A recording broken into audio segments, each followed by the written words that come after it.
Hello friends, तो आज मैं बनाने जा रही हूँ बर्गर रेसिपी। तो यहाँ पे मैंने कुछ सब्जियाँ ली हैं, जैसे कि फ्रेंच बीन्स ली है और थोड़ी सी गाजर ली है, शिमला मिर्च ली है और इनको बारीक चॉप कर लिया है। यहाँ पर मैंने 5 आलू लिए हैं, उन्हें उबाल लिया है और जिंजर गार्लिक पेस्ट लिया है। पोहा लिया है इस तरह से कटोरी, इसे अच्छे से वॉश कर लेंगे। तो ये पोहा हम बाइंडिंग के लिए ले रहे हैं, तो इसे अभी थोड़ा गला देंगे पानी में और अच्छे से वॉश कर लेंगे। साफ़ पानी से वॉश कर लेंगे एक और बार और इस तरह से इसे ड्रेन कर लेंगे। अब यहाँ पर एक पैन लिया है, उसमें हम तड़का देंगे। तो एक बड़ा चम्मच तेल लिया है, उसमें सौंफ डालना है, उसके बाद खड़ा धनिया डाला है और थोड़ी सी जीरा डाला है। यहाँ पर सारी सब्जियाँ डाल देंगे। तो इस तरह से फ्रेंच बीन्स डाल दी है, गाजर डाल दी है और शिमला मिर्च डाल दी है। तो बहुत ही बढ़िया बर्गर की टिक्की यहाँ पर बनाएंगे आज। और इस तरह से यहाँ पर नमक डाल दिया है 1 चम्मच, थोड़ी सी हल्दी डाल दी है, थोड़ा सा पानी डाल देंगे ताकि सब्जियाँ जले ना और इन्हें सॉफ्ट होने देंगे। अब यहाँ पर सारे आलू छील लिए हैं मैंने। अब इन्हें कद्दूकस कर लेंगे। तो इन्हें हाथ से कद्दूकस किया जा सकता है या फिर इस तरह से ग्रेट करके या फिर पोटैटो मैशर से। इस तरह से सारे आलूओं को कद्दूकस कर लिया है। अब यहाँ पर सब्जियाँ भी सॉफ्ट हो गई हैं और इन्हें हिलाकर देख लेते हैं एक बार। अब इसमें आलू डाल देंगे और आलू और सब्जियों को अच्छे से मिक्स कर लेंगे। तो देखिए बहुत ही अच्छे से ये मिक्स हो रही है। अब यहाँ पर डाल लेते हैं मसाले। तो सबसे पहले हम डालेंगे 1 चम्मच धनिया पाउडर, आधी चम्मच लाल मिर्ची पाउडर,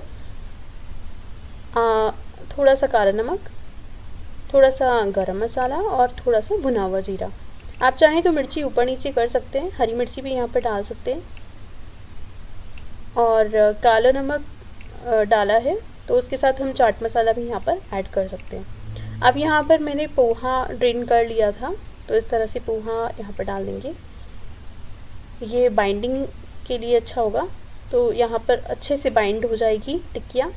तो इस तरह से पोहा और आलू को भी अच्छे से मिक्स कर देंगे इस तरह से। आप जिंजर गार्लिक पेस्ट डाल देते हैं इसमें और थोड़ा सा धनिया डाल देते हैं फ्रेश, और इन सारी चीज़ों को अच्छे से मिक्स कर लेते हैं। अब यहाँ पर एक प्लेट में निकाल देंगे इस मसाले को और 2 से 3 घंटे के लिए हम फ्रिज में रख देंगे इसे ठंडा होने के लिए। अब देखिए मैंने फ्रिज से निकाल लिया है मसाला और यहाँ पर मैं स्लरी बना रही हूँ कोटिंग के लिए। तो 2 चम्मच मैंने यहाँ पर मैदा ली है और 2 ही चम्मच कॉर्नफ्लोर लेना है और थोड़ा थोड़ा पानी डालना है और एक स्लरी तैयार करनी है।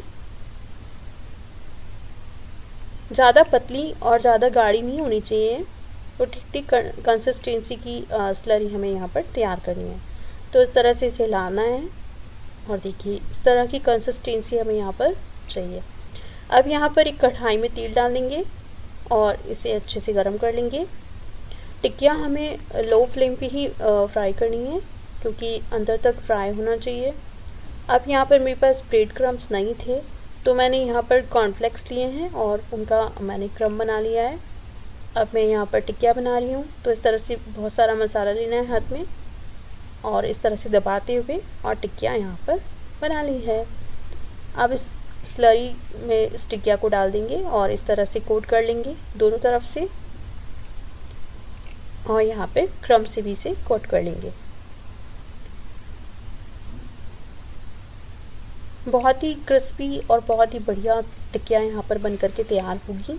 अब यहाँ पर इसे फ्राई कर लेते हैं। बिल्कुल लो फ्लेम पर ही इसे फ्राई करना है, गोल्डन ब्राउन होने तक इसे फ्राई करना है।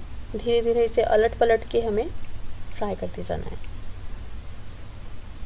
तो इसे पलट देंगे। अब ये देखिए, आप चाहें तो 2 टिक्किया भी डाल सकते हैं अगर बड़ी कढ़ाई है तो। मेरे पास छोटी कढ़ाई है, मैंने एक एक टिक्किया ही यहाँ पर डाली है। तो इस तरह से गोल्डन ब्राउन कलर आ गया है और देखिए बहुत ही बढ़िया कलर आया है इस पर। और दूसरी टिक्किया डाल दी है और उसे भी हम फ्राई कर लेंगे। तो इस तरह से सारी टिक्कियाँ यहाँ पर मैंने फ्राई कर ली हैं। टिक्कियाँ बिल्कुल तैयार हो गई हैं। अब हम बर्गर अरेंज कर लेते हैं। तो यहाँ पर मैंने मार्केट के बन यूज़ ले रही हूँ और इस तरह से 4 टिक्कियाँ हैं, 4 ही बन हैं। अब यहाँ पर एक पैन लिया है छोटा सा, उसमें मैंने बटर डाल दिया है और इस तरह से पाव को यहाँ पर सेक लेंगे।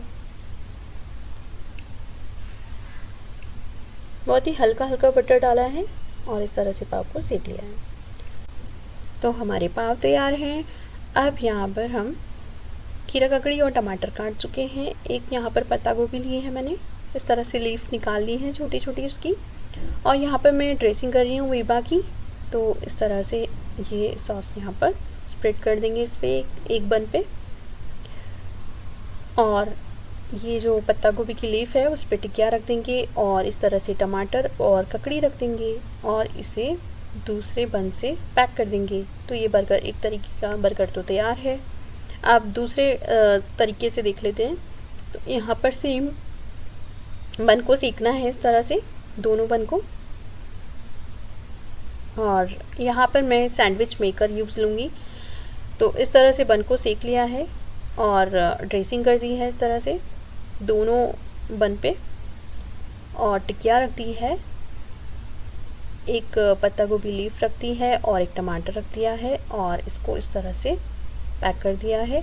अब यहाँ पर सैंडविच मेकर में थोड़ा सा बटर डाला है, थोड़ा सा बटर बर्गर पे रखा है और इस तरह से इसे रखा है। थोड़ा सा यहाँ पर स्ट्रगल होगा कि आपको थोड़ा सा इसे दबाना होगा, इस तरह से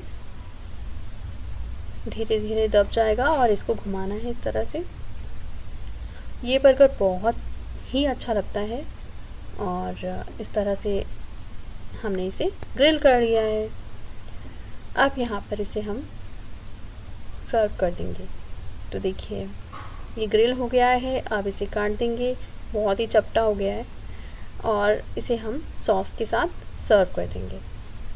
तो यहाँ पर ये देखिए बहुत ही बढ़िया बर्गर बन करके तैयार हुआ है। तो इसे सर्व कर देते हैं। अब यहाँ पर एक और बर्गर देख लेते हैं। तो थोड़ा सा बटर में इसको बन को सेक लिया है, ड्रेसिंग कर दी है, उसके बाद लीफ रख दी है और टिकिया रख दी है और इस तरह से दूसरे बन से इसे कवर कर दिया है। तो ये बर्गर तैयार है। तो कैसी लगी मेरी recipe? Wow, yummy. Thank you so much.